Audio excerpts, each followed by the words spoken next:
Imagine a world without the knowledge of fluid mechanics and turbo machinery.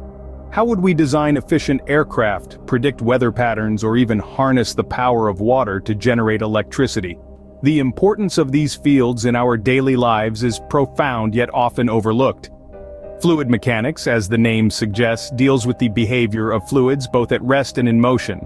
It's a complex branch of physics, but its essence lies in understanding three key properties of fluids: viscosity, density, and compressibility. Viscosity, the first property, is a measure of a fluid's resistance to shear or flow. Think of it like the stickiness of a fluid. Honey, for example, is more viscous than water.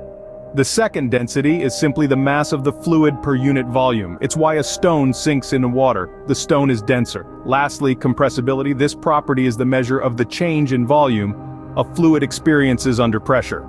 Gases are highly compressible compared to liquids, which is why you can't squeeze water into a smaller volume, but can easily compress air in a balloon. Understanding these properties allows for the exploration of more complex concepts like fluid statics, buoyancy, and Bernoulli's equation. Fluid statics, for instance, deals with fluids at rest and the forces they exert.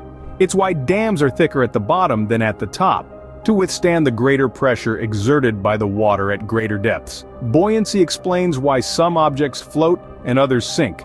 It's the force that opposes the weight of an object immersed in a fluid. Bernoulli's equation, on the other hand, describes the conservation of energy principle for flowing fluids and is used extensively in aerodynamics and hydrodynamics. Now let's pivot to turbomachinery.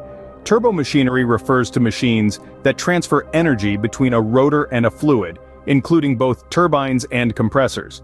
These machines work on either impulse or reaction principles, or sometimes a combination of both. In an impulse turbine, like the Pelton wheel, fluid is jetted onto the turbine blades, causing the wheel to move. The energy transfer happens all at once, in a single, powerful impulse. On the other hand, in a reaction turbine, such as the Francis and Kaplan turbines, fluid is passed through the blades of a rotor, causing it to spin. The energy transfer here is continuous, not instantaneous.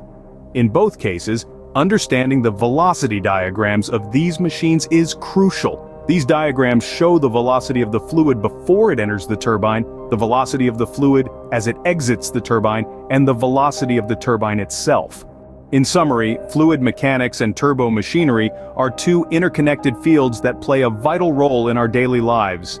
From understanding the basic properties of fluids to the principles of turbomachinery, these concepts shape the world around us, influencing everything from the design of everyday tools to the execution of large-scale engineering projects.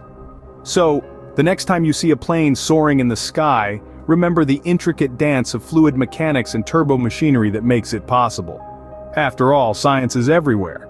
You just have to know where to look.